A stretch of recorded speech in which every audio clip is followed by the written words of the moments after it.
At 1443, the Japanese torpedo bombers passed through the destroyer and cruiser screen and launched their fish at Yorktown. 2 torpedoes from this attack hit the carrier on the port side. And finally we hear the word, stand by for torpedo attack.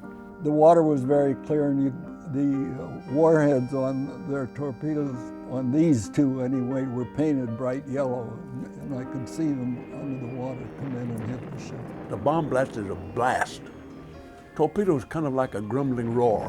One admiral said it's like a little dog shaking a rat, you know. It's just a roar, a rumble. But you know the guts of your ship are being tore out, but you don't know where. It's quite a sensation to get hit by a torpedo. The Yorktown was 20,000 tons or whatever, and I'll swear it lifted us a couple feet off straight up in the air and right back down. The ship rolled up, rocked, ship stem to stern, shook. I thought we were going to go right over. The hangar deck went down to the water, 26, 28 degrees, and you couldn't walk on the decks. Finally, the commanding officer put an order over the speakers, abandon ship. You take your shoes off and climb up the deck.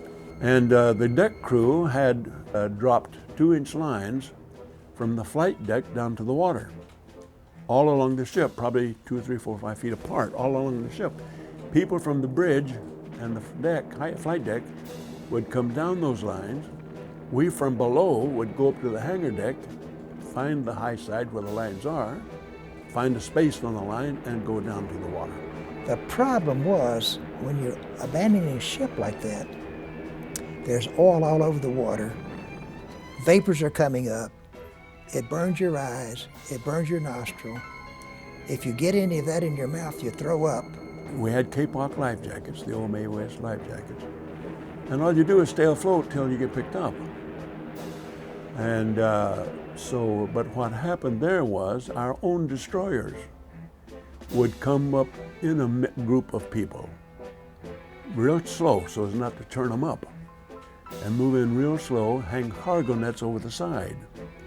And you can't swim in that stuff, but as the sea would wash you up alongside any of these destroyers, you'd hang on, then they had men there to pull you over on the deck. So they picked me up and flopped me on the cold steel deck. And I looked for a place to go. The deck's covered with sailors, different conditions. Went down below, and the mess tables are being used for operating tables. People are in shock, they're under blankets and that sort of thing. My skipper, for example, Dick Best, was, I think, the one that kept making the point, there's another carrier out there. And so that afternoon we put together what was left of our planes, what was left of the Yorktown, and some of the Hornet planes had gotten back to the carriers, their carrier, and so put them all together and they went out. Admiral Spruance aboard Enterprise sent aloft 24 aircraft under the command of Earl Gallagher of VS-6. The complement of aircraft included planes from VB-6 and Yorktown's VB-3. There were no accompanying fighters as they were providing cover to the carriers. Earl Gallagher missed, so I took his corrections, figure, he had already added this much, so I added in that I did in the morning. And I'm pretty sure they landed on exactly on the same place on the ship, on the Hiryu, as I did that morning on the Kaga. 4 hits on Hiryu inflicted massive damage. The fires became uncontrollable, and the order to abandon ship was given in the early hours of June 5th. The 4 carriers, sent to conquer Midway and draw out the U.S. fleet, rested on the floor of the Pacific Ocean. They didn't really have to go in June. They could have waited until the Zukaku and the Shokaku were operational. And boy, that would have been a different situation had they done that. On the evening of June 4th, Admiral Kudita's 4 heavy cruisers, Kumano, Suzoya, Mikuma, and Mogami, with 2 destroyer escorts, were steaming toward Midway for a night bombardment of the island with their 8-inch guns. They were sighted by U.S. submarine Tambor as they maneuvered to evade and attack the sub. Cruisers Mogami and Mikuna collided. The damaged Mogami was left in the protection of Mikuna, and the rest of Kuritas cruisers sped off. And but anyway, we caught up with him, you know, the second day. And so we the weather was just ideal and so on. Here was the ship going this way, and well, we just made shambles out of the Mogami. On June 6th, the abandoned Yorktown was still afloat and listing. Captain Buckmaster came back to the Hammond. He was looking for volunteers of the different professionals or classifications. So he knew me, so when I stepped up, he says, "Go over there, sign your name." So 141 enlisted, and I think 15 or 20 officers of the different disciplines, engineering, electronics, or whatever, all volunteered aboard the Hammond, and we went back early morning, June the 6th, and went aboard the Yorktown.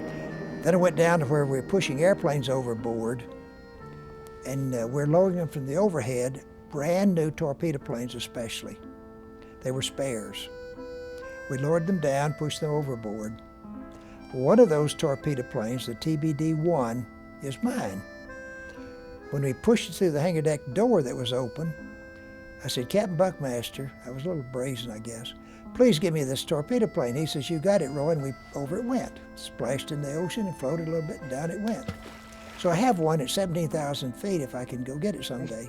They were, as you say, they were towing Yorktown, going to tow it back to Pearl Harbor with a 27-degree list at 1 1/4 knot per hour.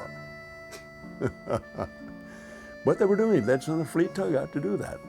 They would have made it, except 2 days later, late June 6th, the submarine I-158 got inside the radar range of the destroyers, and they fired 4 shots.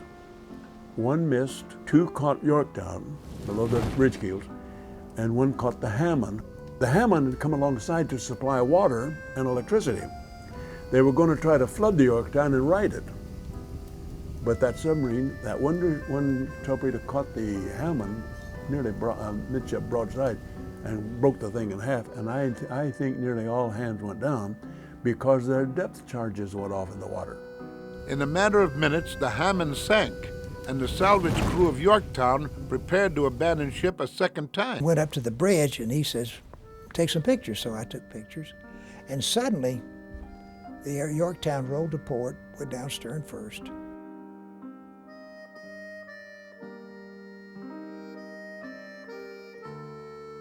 Admiral Spruance and Fletcher had successfully carried out Admiral Nimitz's order. Midway changed the world at that time in that Japan had a great navy, and they're not to be underrated. Well, I guess because we depended on a lot of luck to win. It was a big gamble. I thought it was a brilliant name, although I don't think I realized it at the time. I don't think many did, that we could have lost that battle very, very easily. So, if we had lost Midway, we probably would have lost Guadalcanal. Australia would have been at risk. It was truly a dynamic situation. What kind of nerves did Admiral Nimitz have to risk the striking force of the American Navy in one major sea battle? I don't know whether he was a poker player himself or not, but he made it clear. He made it clear to his staff and to his subordinates that they were going into this battle employing the doctrine of calculated risk. He knew the risks. He knew that we could have lost everything or been totally ineffective. But he urged them to do their best, and they did. And as I say, I still think there was a big element of luck.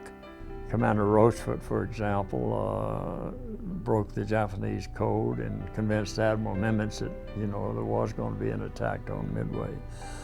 Admiral Nimitz believed him, and he committed the whole Pacific Fleet at that point in time to this Battle of Midway. Intelligence enabled the United States Navy to participate in the battle. The battle was won by the courage and action, mainly of the aviators, as well as people supporting them, the ship drivers, and the Marines on Midway. The 4 ships that bombed Pearl Harbor were sunk at Midway. And I think it's probably true that a loss at Midway and our probable reaction to that loss could well have delayed our progress in giving priority to the European war, could have delayed it by a year or maybe 2, prolonged the entire war. We celebrate Midway every year. In fact, what was it, 2 years ago, I think, Chief of Naval Operations issued an edict. The Navy will celebrate 2 days every year. We'll stand down and celebrate 2 days. One's the birthday of the Navy, and one is to observe the victory at Midway. The Battle of Midway was it, as far as World War II is concerned. It was the deciding factor.